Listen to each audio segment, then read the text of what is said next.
রাসেল আহমেদ আপনাদের সবাইকে স্বাগতম জানাচ্ছে ওয়ার্ডপ্রেস থিম ডেভেলপমেন্টের পার্ট 2 এর টিউটোরিয়ালে।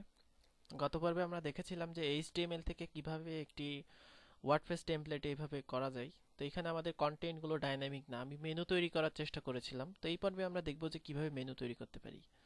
তো আমি আবারও বলি, মেনু তৈরি করার জন্য এমন সিস্টেম করতে হবে যেন ওয়ার্ডপ্রেস মেনু থেকে মেনুগুলো অ্যাক্সেস করা যায়, এবং কেউ যদি ওয়ার্ডপ্রেস মেনু থেকে মেনুগুলো না করে সেই ক্ষেত্রে আমাদের এখানে যেন মেনুগুলো পেজ তৈরি করলেই মেনুগুলো চলে আসে।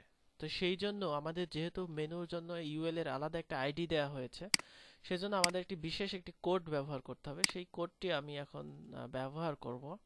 তো এইখানে কোডটি ফাংশন পিএইচপি তে আছে, সেখান থেকে আমি কোডটা সংগ্রহ করব। আপনারাও কোডটা রেখে দেবেন। তো কোডটা হচ্ছে এইখানে দেওয়া আছে, অর্থাৎ এই যে সেই কোডটা। তো আমাদের এই কোডটার আমি একটু ওভাররাইট করব, অর্থাৎ এই কোডটা আমি ব্যবহার করব। তো এখানে বলা আছে যে মেনু তৈরি হবে এই অংশটুকু দিয়ে, ফাংশনে মেনু রেজিস্টার করা হবে, এবং কোনো কারণে যদি মেনু রেজিস্টার না হয় বা ইউজার মেনু ব্যবহার না করে সেই ক্ষেত্রে ডাব্লিউপি ডিফল্ট মেনু চলে আসবে। তো এখানে আমাদের ইউএল আইডি দিতে হবে ন্যাভ, যেহেতু আমরা ন্যাভ নামে আইডি ব্যবহার করেছি। তো এরপরে আমাদের হেডারে মেনু কল করতে হবে। তো মেনু কল করার জন্য যে কোডটা, সেই কোডটা আমরা হেডার থেকে নিয়ে আসি, অর্থাৎ এই যে এখানে আমি কোডটা বুঝিয়ে দিচ্ছি। আমি আবারও বলছি যে আমি আসলে পিএইচপি খুব ভালো জানি না, যতটুকু জানি ততটুকু টিউটোরিয়াল দেখে শিখেছি। কোর পিএইচপির কিছুই জানি না, শুধুমাত্র কপি পেস্ট করে ব্যবহার করতে পারি। তো টিউটোরিয়ালে ভুল হতেই পারে, সেটা আবারও বলে নিচ্ছি, ক্ষমা চেয়ে নিচ্ছি অগ্রিম ভুল হলে। তো দেখ, এখানে খেয়াল করুন আমি যে কোডটা ব্যবহার করলাম সেটা হচ্ছে, বলা হচ্ছে যে যদি ফাংশন এক্সিস্ট ডাব্লিউপি ন্যাব মেনু কেউ ব্যবহার করে সেই ক্ষেত্রে থিম লোকেশনের এখান থেকে মেনুটা লোড হবে এবং মেনু আইডি থাকবে nav।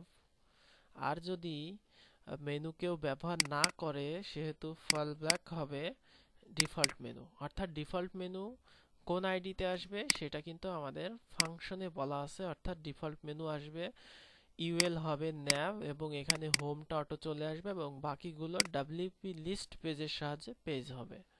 তো এটা যদি আমি সেভ করি, এখন আমি যদি আমার সাইটে ভিজিট করি সেক্ষেত্রে দেখা যাবে যে এখানে আমাদের হোম এবং স্যাম্পল পেজ চলে আসছে এবং আমাদের আইডি গুলো ঠিক আছে।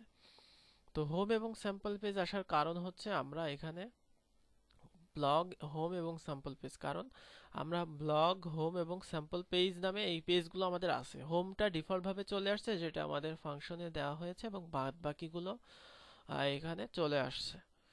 তো আমরা যদি এখন নেভিগেশন মেনুতে মেনু সেট করি তাহলে কিন্তু এখানে মেনুটা চলে আসবে। যেমন মেনুতে যাই, মেনুতে গেলে দেখা যাবে এখানে দুটো মেনু আছে, একটা ফুটার মেনু, একটা হচ্ছে মেইন মেনু। তো আগে আমাদের মেইন মেনু তৈরি করতে হবে। এখানে আবার বলাই আছে যদি আপনি মেনু যখন তৈরি করবেন তখনই বুঝতে পারবেন যে আপনার থিমটা কতটা মেনু সাপোর্ট করে, তার আগে কিন্তু বোঝা সম্ভব না।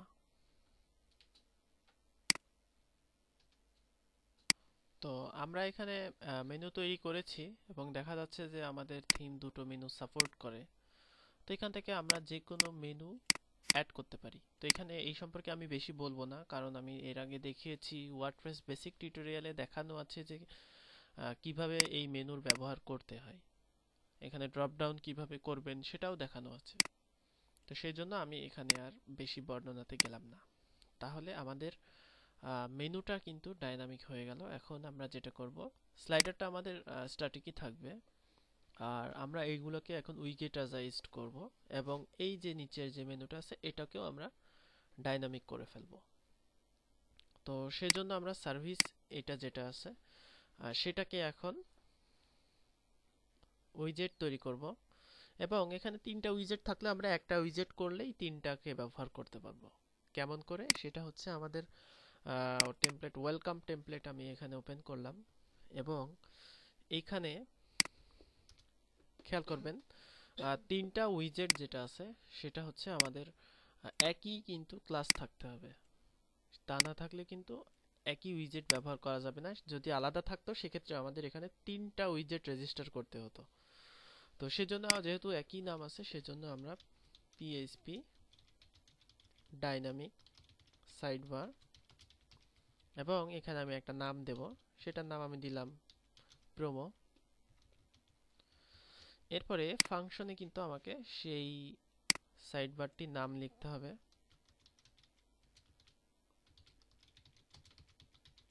এই নামটা আমি দিলাম এবং এখানে প্রোমো যে আমরা নাম দিয়েছি এখানকার আইডিটা প্রোমো দেব এবং আমরা যেটা চাচ্ছি যে উইজেটের শুরুতে এই ডিআইভিটা থাক এবং শেষে এই ডিআইভিটা থাক। আর আমরা উইজেটের টাইটেল চাচ্ছি না, ডিফল্ট ভাবে টাইটেলটা হাইড থাকবে, যে ভুলেও যদি টাইটেল দেয় সেক্ষেত্রে সেটা হাইড থাকবে। এই জন্য এটার ডিসপ্লে নান করে দেব আমরা।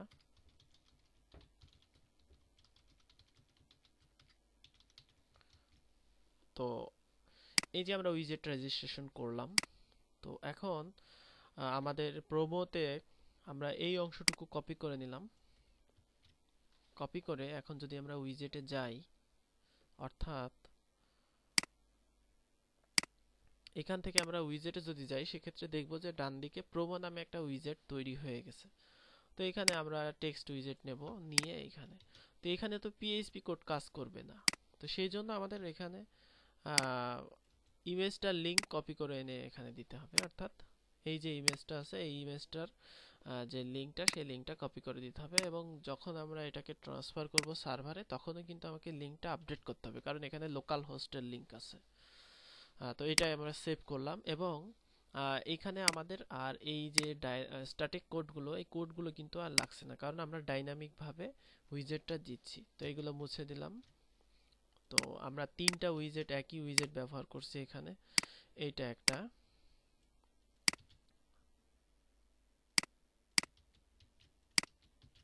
এইটা একটা এবং এখানে আরেকটা উইজেট আমি ব্যবহার করব, এইটা আরেকটা। তো এরপরে আমরা যদি রিফ্রেশ করি আমাদের সাইট, সেক্ষেত্রে দেখা যাবে যে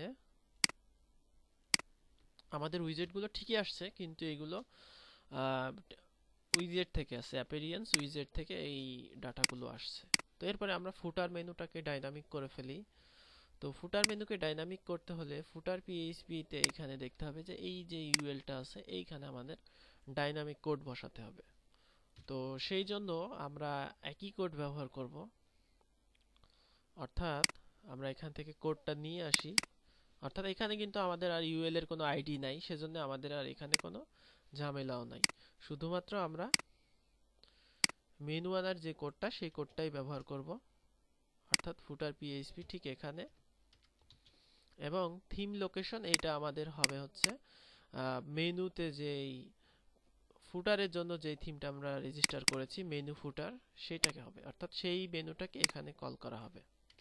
আর না থাকলে ডিফল্ট ভাবে পেজ আসবে, এটা এমনিতেই আসবে, যেহেতু এখানে আইডির কোনো সমস্যা নেই। ইউএল এর আমরা আলাদা কোনো আইডি ব্যবহার করিনি। যেমন এখন যদি রিফ্রেশ করি সেক্ষেত্রে দেখবো যে আমরা হোম, ব্লগ এবং স্যাম্পল পেজ আছে।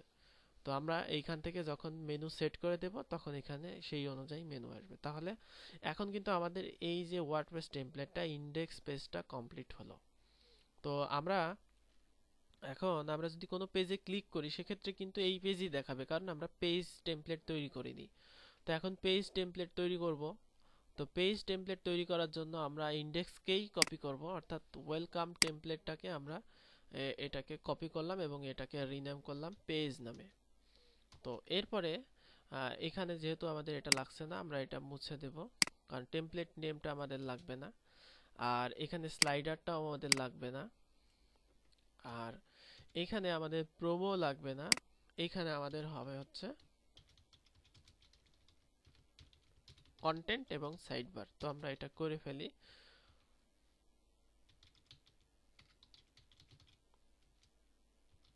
মেইন কন্টেন্ট,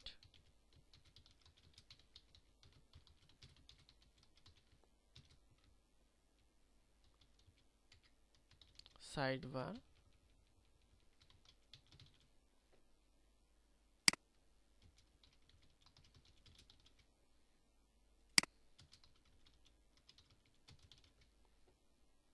তো তো এখানে আমি একটা সাইড বার তৈরি করি।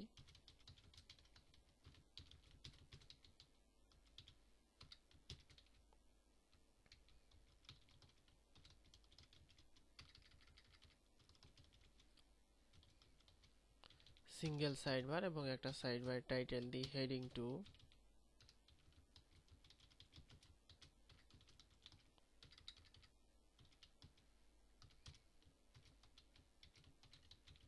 আর এখানে আমি ইউএল দিয়ে এখানে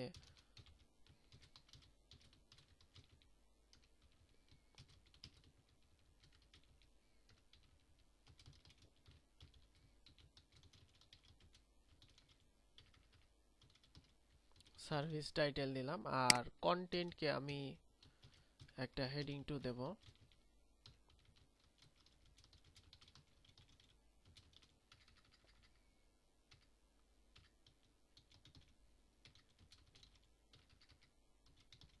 কন্টেন্ট টাইটেল আর এখানে প্যারাগ্রাফ থাকবে।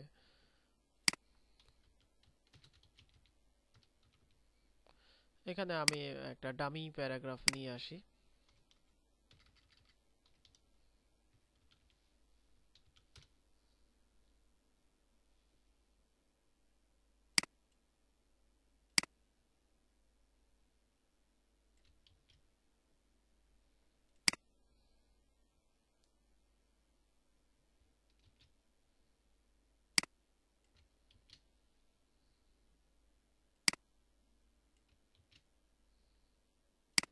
আমি কয়েকটা প্যারাগ্রাফ নিলাম যাতে আমাদের বুঝতে সুবিধা হয়।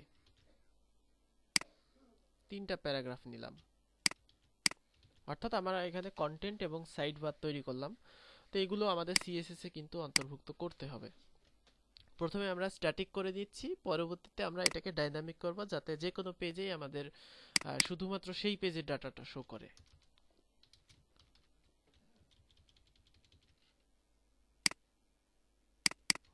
এবং আমরা এখন সিএসএস এর যেই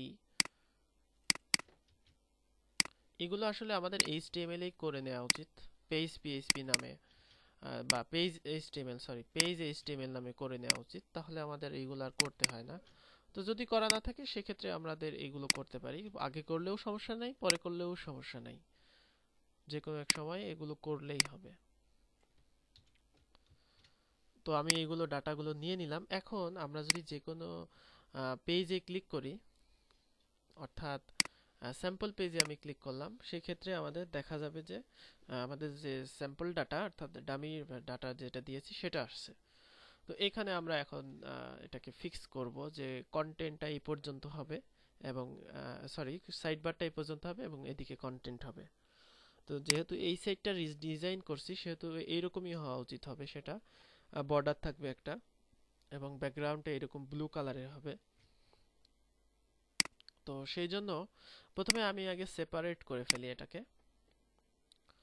তো সেপারেট করার জন্য আমরা যেটা করব, এখানে আমরা সাইড বার যেটা, এটাকে আমরা মেটা রিফ্রেশ করি তাহলে আমাদের ইয়েগুলো পাবে। সাইড বার যেটা সেটাকে আমরা একটা উইডথ দেব, 250 পিক্সেল দিলাম এবং হ্যাঁ 250 পিক্সেলই হবে। আর মার্জিন রাইট 25 পিক্সেল। আর টোটাল কন্টেন্টটাকে আমি একটু উপর থেকে নামিয়ে নিয়ে আসব এবং নিচে ফুটারের জায়গাটা দেব। তো সেই জন্য মার্জিন 25 পিক্সেল 0, অর্থাৎ উপরে নিচে 25 পিক্সেল করে জায়গা থাকবে।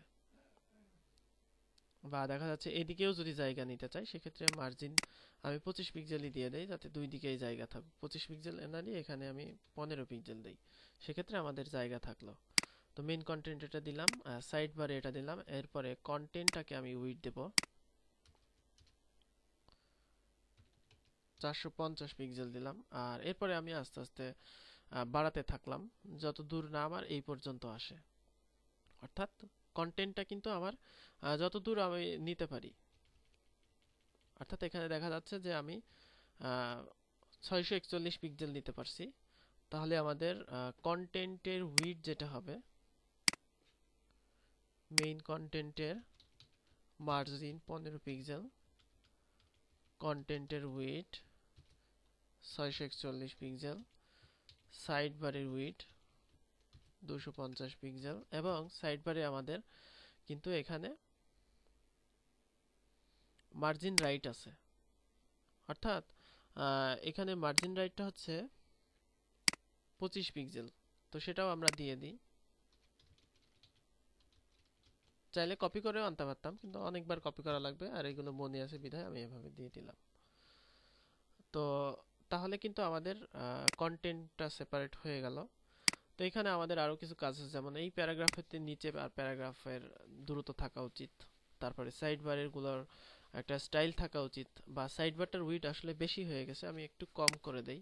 তো এখানে আমি 200 পিক্সেল করে দেই, তাহলে এখানে আমাদের 50 বাড়বে, তাহলে 691 পিক্সেল হবে। রিফ্রেশ করি, একটু কমিয়ে দিলাম, 50 পিক্সেল কমিয়ে দিলাম। আচ্ছা, তারপরে এটাকে আমরা এখন স্টাইলাইজ করব। তো সেই জন্য স্টাইলাইজ করার জন্য কিছু এলিমেন্ট যেগুলো আমাদের লাগবে, যেমন single side bar, heading two, single side bar UL, UL LI, যে এলিমেন্টগুলো আমরা ডিজাইন করব সেইগুলো আমরা এখানে নিয়ে নিচ্ছি। তো হেডিং টুর ব্যাকগ্রাউন্ডটা হবে হচ্ছে ব্লু, সেই ব্লুটার কোডটা এটাই দেই আমি। তো এখন আমি রিফ্রেশ করলাম আরেকবার,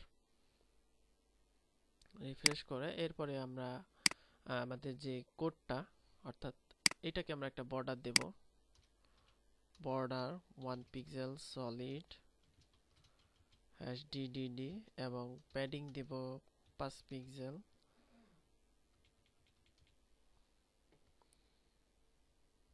তারপরে হেডিং টু যেটা, সেটার ব্যাকগ্রাউন্ড দিলাম এটা, কালার দিলাম সাদা, প্যাডিং দিলাম 10 পিক্সেল, মার্জিন টপ দিলাম -10 পিক্সেল যাতে উপরে উঠে যায়, মার্জিন লেফট দিলাম -10 পিক্সেল, তারপরে উইডথ দেব 250 পিক্সেল। দিলে দেখা যাচ্ছে আমাদের সার্ভিসটা ওইরকম হয়ে গেল বা একটু সুন্দর হলো। তো তারপরে আমরা এলআই কে ডিজাইন করি, ইউএল কে প্রথমে করি। ইউএলটা হচ্ছে মার্জিন 0, প্যাডিং 0 এবং লিস্ট স্টাইল নান।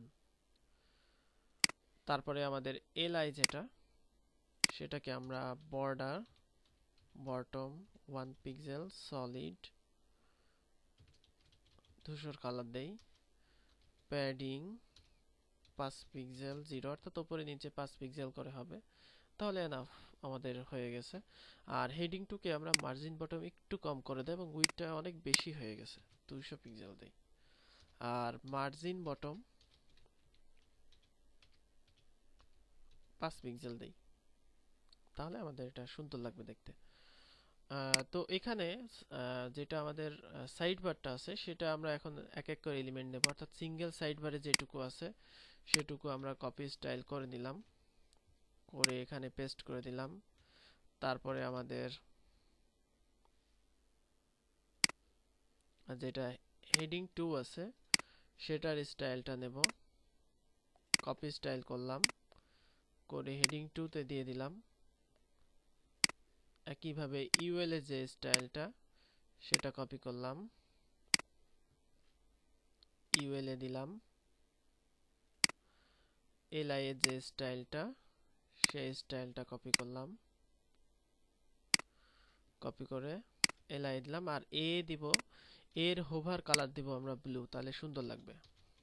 অর্থাৎ এই যে এখানে যে ব্যাকগ্রাউন্ডের কালারটা আছে সেটা আমরা এর হোভার কালার দিলাম, যাতে মানে হোভার করলে যাতে এই লিঙ্কগুলো ব্লু হয়, তাহলে দেখতে এটা ভালো লাগবে। অর্থাৎ ব্যাপারটা কিছুই না, মানে এই যে এখন লিঙ্কের উপরে গেলেই লিঙ্কটা ব্লু হচ্ছে, তাহলে এটা দেখতে ভালো লাগছে, এই জন্য আমি এটা দিলাম। তাহলে আমাদের সাইড বারটা হলো। তো এরপরে আমাদের যে কন্টেন্ট আছে, কন্টেন্টের প্যারাগ্রাফের নিচে একটু জায়গা হবে প্রত্যেকটা প্যারাগ্রাফের নিচে। তো সেই জন্য কন্টেন্ট পি নিলাম একটা এবং মার্জিন বটম 15 পিক্সেল দিলাম।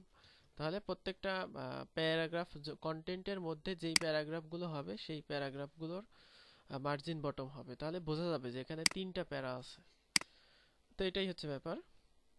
তাহলে আমাদের এখন কিন্তু পেজের ডাটাগুলো নিতে পারছি, তো এটাকে আমরা এখন ডাইনামিক করব। তো ডাইনামিক করার জন্য আমাদের পেজের জন্য যে কোড ব্যবহার করতে হবে সেটা আমরা নেই এখানকার পেজ পিএইচপি থেকে। এখানে ব্রেড কাম সহ নিলাম, অর্থাৎ আমাদের এই কন্টেন্ট আর হবে না। সেভ করলাম। আর ব্রেড কাম নামে আমি একটা নতুন স্টাইল শিট, এখানে যেহেতু ব্রেড কাম স্টাইল নিয়েছি এবং ব্রেড কাম পি দুটোই নিলাম। আর এইখানে আমাদের ডাইনামিক সাইড বার নিতে হবে।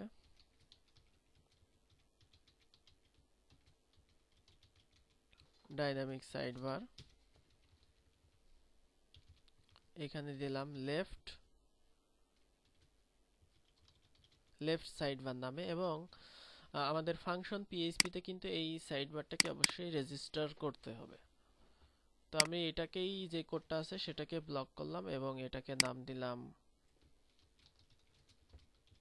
রাইট সাইড বার নামে। এবং এইখানে যে আমাদের ডিভ আছে প্রত্যেকটা সাইড বারের হবে, সেই ডিভটা নিলাম। তারপরে আমাদের যেই আমি আইডি ব্যবহার করেছি সেই আইডিটা নিলাম, এবং এখানে হেডিং টু স্টাইল অবশ্যই ডিসপ্লে নান হবে না, কারণ আমাদের এখানে হেডিং টু লাগবে। তো তারপরে আমরা এই অংশটুকুকে মুছে দিতে পারি, কারণ আমরা এটাকে ডাইনামিক্যালি করে ফেলেছি, অর্থাৎ পেজের সব ডাটা কিন্তু এখন আমার ডাইনামিক। তো আমরা একটা উইজেট সেট করি এইখানে। তো উইজেট সেট করার জন্য আবার উইজেটে যাব বা উইজেট রিফ্রেশ করব, সেক্ষেত্রে দেখা যাবে রাইট সাইড বা চলে আসছে। তো এখানে আমরা একটা কাস্টম মেনু সেট করি, যেটা হচ্ছে মেইন মেনুই থাক, নেভিগেশন নাম দিলাম।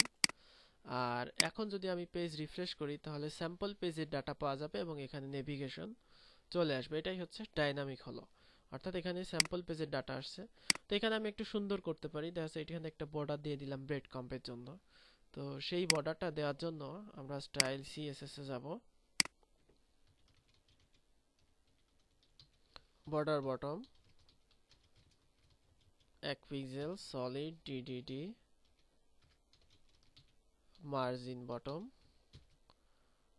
15 পিক্সেল মার্জিন বটম দিয়ে দিলাম। তারপরে আমরা আবার রিফ্রেশ করব। রিফ্রেশ করলে দেখা যাবে যে একটা বর্ডার চলে আসছে এবং দাগ চলে আসছে। তো এখানে একটু প্যাডিং দিয়ে দেই,